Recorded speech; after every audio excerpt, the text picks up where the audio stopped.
मत्ती रचित सुसमाचार 6 अध्याय उसका 31, 32, 33 और 34 वचन लिखा है। प्रभु यीशु ने कहा, तुम चिंता करके यह न कहना कि हम क्या खाएंगे या क्या पिएंगे या क्या पहनेंगे,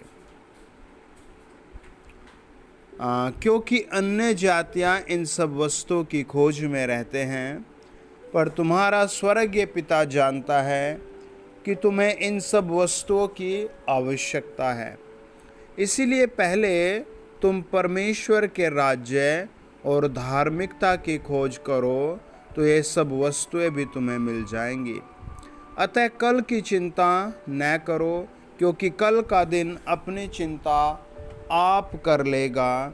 आज के लिए आज ही का बहुत दुख है। डियर फैमिली, अगर आप चैनल पर पहली बार आए हैं तो आप चैनल ज़रूर सब्सक्राइब करें। आइए प्रार्थना करेंगे।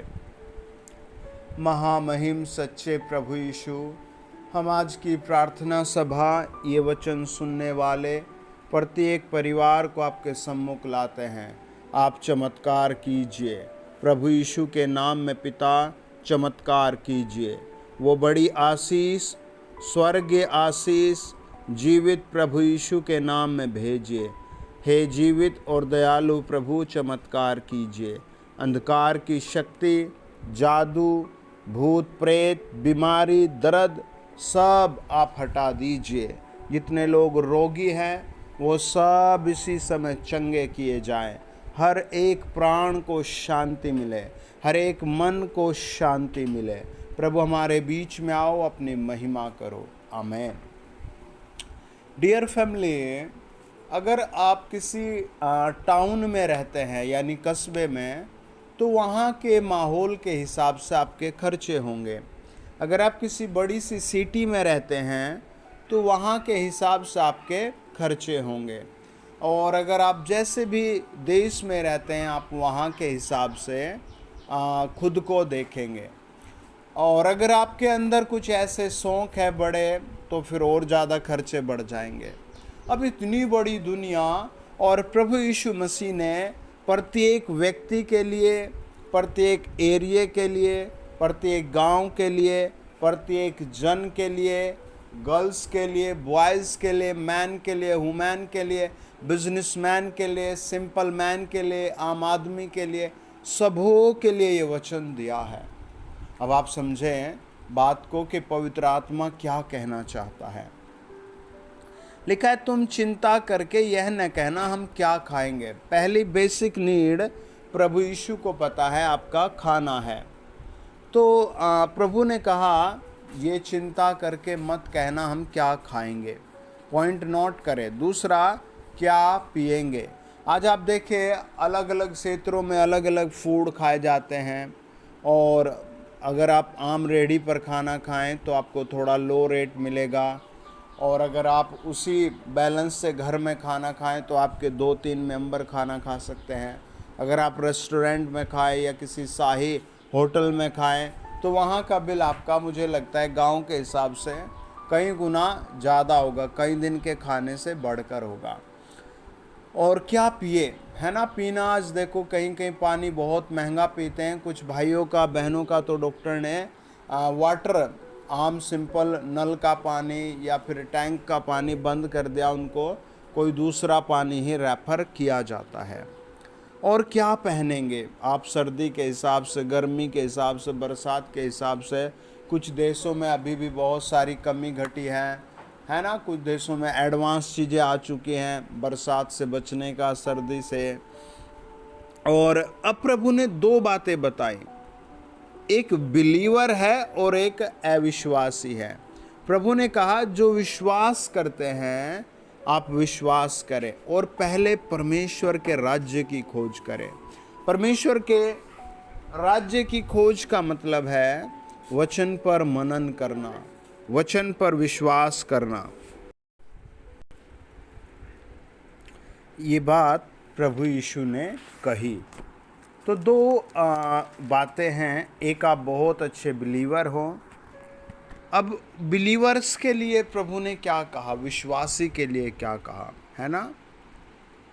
और वचन कहता है कि कल की चिंता न करो। तो प्रियो, कल की टेंशन नहीं करनी। अब आप सोचेंगे तो ऑटोमेटिकली रहती है सर, जहाँ भी जाए कल की टेंशन रहती है। बिजनेस करे, नौकरी करे, किसी भी जगह जाए, कल की टेंशन है। तो प्रभु यीशु ने कहा कल के लिए प्रार्थना करो, कल की चिंता मत करो, है ना। कल के लिए क्या करो, प्रार्थना करो। आप प्रार्थना कर सकते हैं, है ना। ये आपका मौलिक अधिकार है। आप अपने घर में प्रार्थना कर सकते हैं, अपने बिस्तर पर प्रार्थना कर सकते हैं, अपनी फैमिली के साथ प्रार्थना कर सकते हैं, अपने ऑफिस में प्रार्थना कर सकते हैं, बस में प्रार्थना कर सकते हैं। हमारे साथ ऑनलाइन चैनल सब्सक्राइब करें, प्रार्थना करनी सीखें, है ना।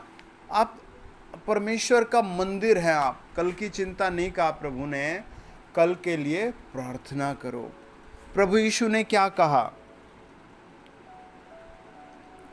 वचन कहता है जब प्रभु यीशु गतसमनी के बगीचे में थे तो चेलों से कहा कि प्रार्थना करो, है ना। देखो मेरे साथ पढ़ो 26 अध्याय और उसका 41 वचन लिखा है, जागते रहो और प्रार्थना करते रहो कि तुम परीक्षा में न पड़ो। ये बात प्रभु यीशु ने कही, है ना। प्रभु यीशु ने कहा कि तुम प्रार्थना करो, चिंता मत करो। और जब प्रार्थना की है तो फिर भरोसा करो, है ना। प्रभु पर क्या रखो, भरोसा रखो। अपनी बुद्धि को प्रभु के ऐसे अधीन रखो, ऐसी बातों के लिए समर्पित रखो कि जब आप उस पर भरोसा करते हैं, है ना। और प्रभु यीशु का वचन यानी बाइबल भरोसे की किताब है, राजपाट की किताब है, आशीष की किताब है। वचन कहता है यह यहेजकेल 36 अध्याय उसका 8-9 वचन में लिखा है, हे इज़राइल के पहाड़ों, तुम पर डालियाँ पनपेगी और उनके फल तुम्हारी प्रजा इज़राइल के लिए लगेंगे, क्योंकि उसका लौट आना निकट है। देखो मैं तुम्हारे पक्ष में हूँ और तुम्हारी ओर कृपा दृष्टि करूँगा और तुम जोते बोए जाओगे। और ये बात प्रभु ने कही, है ना, तुम्हारे घराने को बसाऊंगा। तो ये जो बाइबल है ये बहुत भरोसे की किताब है, चिंताओं की किताब नहीं है। अगर आपके पास नहीं है तो आप ऑर्डर करें अमेज़ॉन से, फ्लिपकार्ट से, हैं, आप ऑर्डर करें, या फिर अपना डिजिटल बाइबल अपने प्ले स्टोर से अपने फ़ोन में डाउनलोड करें और रोज़ का वचन पढ़े। हमारे चैनल को सब्सक्राइब करें, रोज़ की हर वीडियो सुने, हाँ और आमीन बोले, प्रभु यीशु आपके लहू की जय बोले। हो सकता है आपकी कुंडली खराब है, हो सकता है आपका माहौल खराब है, हो सकता है आपका बॉडी खराब है ना। वचन कहता है जब हम 36 अध्याय और उसका 26 वचन या 25 भी पढ़ेंगे, लिखा है, मैं तुम पर शुद्ध जल छिड़कूंगा, है ना। परमेश्वर को आपकी फिक्र है, मेरी फिक्र है। वचन कहता है मैं तुम पर शुद्ध जल छिड़कूंगा और तुम शुद्ध हो जाओगे और मैं तुमको तुम्हारी सारी अशुद्धता से शुद्ध करूंगा। जितनी भी अशुद्धता आ गई है ना, वो सब प्रभु अपना लहू छिड़क कर, शुद्ध जल छिड़क कर आपको शुद्ध कर देंगे। मैं तुमको नया मन दूंगा और तुम्हारे भीतर नई आत्मा उत्पन्न करूंगा और तुम्हारी देह में से पत्थर का हृदय निकाल कर तुमको मांस का हृदय दूंगा, है ना। आज कईयों को रसोड़ी कुछ ना कुछ अंदर होती है। प्रियो, अगर आप प्रार्थना में डटेंगे, प्रार्थना में जुड़ेंगे तो प्रभु उसको भी बाहर निकाल देगा। पत्थर का हृदय कैसे है? जैसे लोग शराब में, नशे में, तरह तरह के चीज़ों में इग्नोर करने लगे पत्नी को, बच्चों को। प्रभु कहते मैं उनका भी हृदय बदल दूंगा, है ना। आज ऐसे ही नहीं लाखों लोग प्रभु के पीछे आए। वो काम करने वाला प्रभु है, वो प्यार करने वाला प्रभु है ना। आज वो आपकी चिंता दूर करना चाहता है। आज जब मैं दुआ कर रहा था, पवित्र आत्मा ने बार बार कहा, मेरे बच्चों को बताओ, चिंता नहीं, प्रार्थना करो, है ना, चिंता नहीं, धन्यवाद करो, है ना, चिंता नहीं, वचन पढ़ो। ये बात प्रभु ने बोली, है ना, ये बात प्रभु यीशु ने बोली, ये बात पवित्र आत्मा ने बोली। आज वो आपसे बात कर रहा है प्रियो। अपने मन को प्रभु की अधीनता में लाएं, अपने आत्मा को प्रभु के उपस्थिति में लाएं, है ना। देखिए मेरे साथ पढ़े आप नीति वचन 3 अध्याय और उसका 9 और 10 वचन। अपनी संपत्ति के द्वारा अपनी भूमि की सारी पहली उपज दे देकर यहोवा की प्रतिष्ठा करना। इस प्रकार तेरे खत्ते भरे पूरे रहेंगे और तेरे रस कुंडों से नया दाख मधु उमड़ता रहेगा। और 6, 7, 8 उसी को स्मरण करके सब काम करना, वह तेरे लिए सीधा मार्ग निकालेगा। आज आप मुझे जहाँ कहीं सुन रहे हैं, आज प्रभु आपके लिए सीधा मार्ग निकालेगा। आज आपके लिए प्रभु आपके दवाई की कंपनी, आपकी जैसी भी शॉप है, उसमें प्रभु इनकम का सीधा मार्ग निकालेगा। आप पढ़ाई लिखाई कर रहे हैं, प्रभु आपके लिए ज़रूर एक बढ़िया नौकरी निकालेगा, आपके लिए बढ़िया सेटलमेंट करेगा।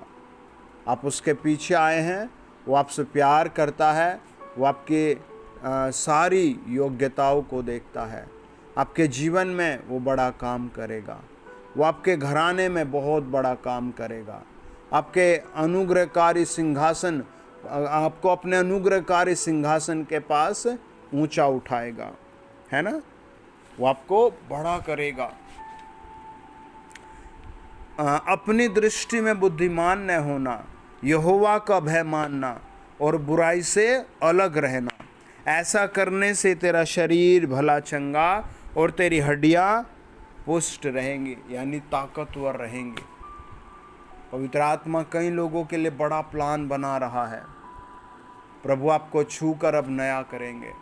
आपको अब वापस पाप में जाने की ज़रूरत नहीं है, भटकना नहीं है ना, धन्यवाद करना है, यहोवा का भय मानना है, अपने आप को प्रभु के हाथ में समर्पित करना है ना। वो ढूंढ रहा है आपको ब्लेस करने के लिए। आपको भटकना नहीं है, आपको खोना नहीं है, डरना नहीं है। वचन कहता है भजन संहिता 147 और उसका 14 वचन, वह तेरी सीमाओं में शांति देता है और तुझको उत्तम से उत्तम गेहूं से तृप्त करता है। आइए अपने हाथ उठाएं। फादर, इन वचन्स के लिए हम धन्यवाद देते हैं। आपके स्वर्गदूत उतरे और हर जगह ब्लेसिंग लाए, हर बीमार को चंगा किया जाए। अगर आपके घर में कोई बीमार है तो उस पर हाथ रख लीजिए। अगर आपको कहीं दर्द है, कोई शिकायत हो तो उस पर हाथ रख लीजिए। पवित्र आत्मा जी, हम प्रार्थना करते हैं इसी समय आपकी रूह उतर कर चमत्कार करे। इसी समय आपकी रूह उतर कर चमत्कार करे। इसी समय आपकी रूह उतर कर चमत्कार करे। इसी समय आपके दूत उतर कर चमत्कार करें। प्रभु यीशु के नाम में आमीन, आमीन। God bless you.